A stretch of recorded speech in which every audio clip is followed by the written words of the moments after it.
digamos, un tema de agenda setting que nosotros diríamos es de políticas públicas y que aborda una enorme cantidad de temas, ¿no? Y yo les voy a dar ejemplos de algunos de estos temas que abarca esta agenda pública. La agenda setting puede ser estudiada con auxilio de tipología de orden por niveles de estrato y también en sus interrelaciones a nivel macro, a nivel meso o a nivel micro. En el nivel macro, por ejemplo, la atención puede estar centrada en asuntos, temas y explicaciones que van desde el sistema internacional hasta lo que ocurre en los países. Es decir, qué hechos están ocurriendo en el sistema internacional que están de cierta forma gatillando temas que pasan a ser prioridad en la agenda pública. Y yo aquí, digamos, la lógica es la misma. En el número 4 que ustedes pueden ver, el estudio de la agenda setting consiste en cómo emergen los temas, quién propone, quién controla la agenda, cómo lo hace, con qué recursos e instrumentos, cuán relacionados están los actores, cómo el cambio en unos influye en el cambio de otros, ¿no? Pero solo que aquí nos interesa entender qué está ocurriendo internacionalmente, que nos explique el cambio a nivel interno en los países o por qué surgen ciertos temas y otros se quedan en el camino.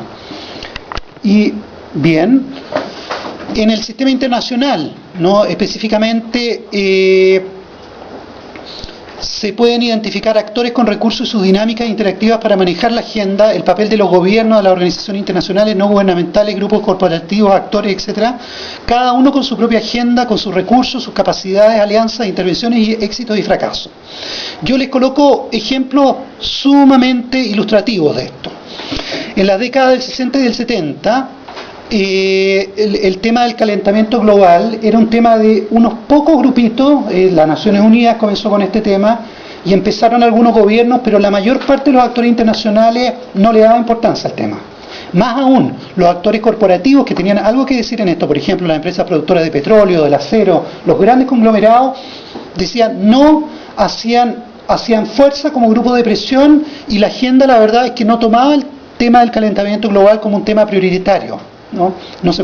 Pero en la década del 90 y del 2000 nosotros somos testigos de que esto cambió totalmente, ¿no? Hay una agenda muy concreta de las Naciones Unidas, hay un compromiso a través de convenciones internacionales de los gobiernos. Los actores corporativos están dispuestos a poder ceder en este tema.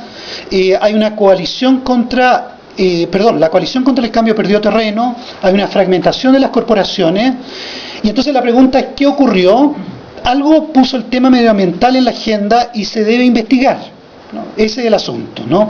Y entonces de aquí podríamos nosotros ver una serie de factores y variables que nos van a explicar. Un cambio en el medio ambiente internacional, mayor globalización, interdependencia, difusión de conocimiento, opinión pública internacional que es fuerte en este tema, nuevos actores, la ONU, expertos, figuras tales como Al Gore, el ex vicepresidente de los Estados Unidos, que es premio Nobel por este tema.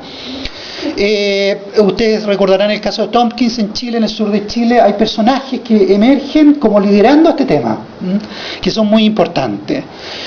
Otros temas a nivel internacional que son relevantes, por ejemplo, en el número 3 está acá como minas antipersonales del Tratado de Ottawa, 1997. El tema, no sé si se acuerdan ustedes, de la lactancia, la leche artificial versus la leche materna. Durante mucho tiempo Nestlé y otros conglomerados estuvieron argumentando a nivel internacional y en los países que la leche artificial era superior a la leche materna para la infancia, y le echaban productos a la leche artificial que en realidad le hacían daño a los niños, y esto fue comprobado por expertos que investigaron el tema. Bueno, y hubo todo un movimiento de agenda setting, que llevó este tema a la agenda pública, a las Naciones Unidas, ¿no? Y los gobiernos tomaron carta en este asunto, hubo una convención internacional. Nestlé no quiso aceptar este tema durante mucho tiempo, pero finalmente vio que los costos de no aceptarlo eran más altos porque empezaron los boicots. Empezaron distintas organizaciones a boicotear a Nestlé, y finalmente Nestlé lo aceptó, y ahora ustedes ven incluso que en todos los paquetes de Nestlé aparece una leyenda donde se explica que la leche no es superior a la leche materna, la leche que ellos venden, ¿ya? y además se preocuparon de mejorar la calidad. Bueno, esto tiene impacto en la economía, esto tiene impacto en los procesos productivos, esto tiene impacto en las tecnologías. Déjenme darles el último ejemplo, que no está aquí en el PowerPoint, pero que es súper importante. En Japón, al comenzar la década del 60, era una potencia, ya estaba siendo una potencia económica mundial muy importante y una potencia que contaminaba mucho. Toda la industria automotriz japonesa se basaba en las grandes industrias del acero contaminadoras que estaban en Japón. Bueno, empezó un movimiento de agenda, ¿no?, internacional y también nacional en Japón, y ocurrieron unos hechos importantes, unos juicios civiles de personas que habían sido contaminadas, que se sentían contaminadas por la industria de los automóviles, porque las industrias contaminantes tiran sus desechos en los ríos, en la tierra, qué sé yo, y estos juicios dieron lugar a unas indemnizaciones tremendas para las industrias más importantes, Mitsubishi, Toyota y otras en Japón.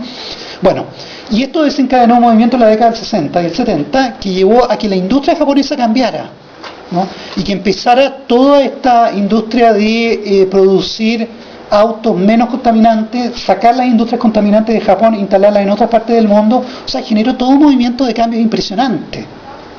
Ese es otro ejemplo.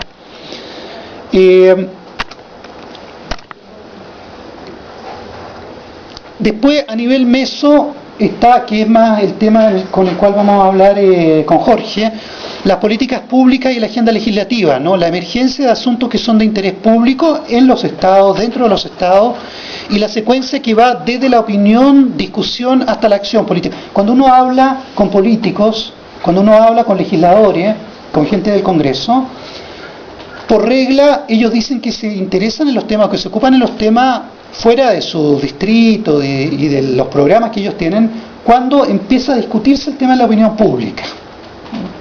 Cuando un tema empieza a ser político en la opinión pública, ¿no? Y pareciera ser que ese es como el indicador de que va a venir de repente un mensaje de la presidencia pidiendo de que se legisle sobre un tema.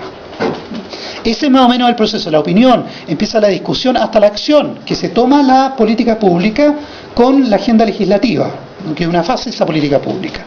Por ejemplo, un ejemplo que yo les doy acá, la justicia chilena durante siglos estuvo sin cambios. Sin embargo, a mediados de la década del 90, de repente hubo un movimiento en Chile importante que tenía conexión con también cambios internacionales importantes. Hubo algunas organizaciones que empezaron a liderar el cambio, que se conectaron entre ellas. Les menciono tres importantes. 1, Facultad de Derecho de la Universidad de Diego Portales. 2, Fundación Paz Ciudadana. 3, Centro de Promoción Universitaria. Ellos entraron en alianza con el Ministerio de Justicia y ellos empezaron a meter el tema en la agenda. Y este tema llevó a una reforma que ha transformado toda la justicia chilena. A eso, Patricio, yo le agregaría además el tema internacional. Por supuesto. En esa época empieza la negociación con los tratados de libre comercio, que después terminan los tratados de libre comercio, y una de las exigencias que le empezaron a colocar los países con los cuales estábamos negociando era la modernización de nuestra justicia penal. O sea, no podía ser que la justicia penal pasara por actuarios, papeles para allá, papeles para acá, y eso también fue un factor externo que incidió en tomar esa decisión. Sí, no, sin lugar a dudas, sin lugar a dudas. Chile se trataba de internacionalizar, trataba de mejorar sus relaciones de mercado, tener más mercado, exportar, pero también eso se hace bajo condición que se respeten los estándares internacionales.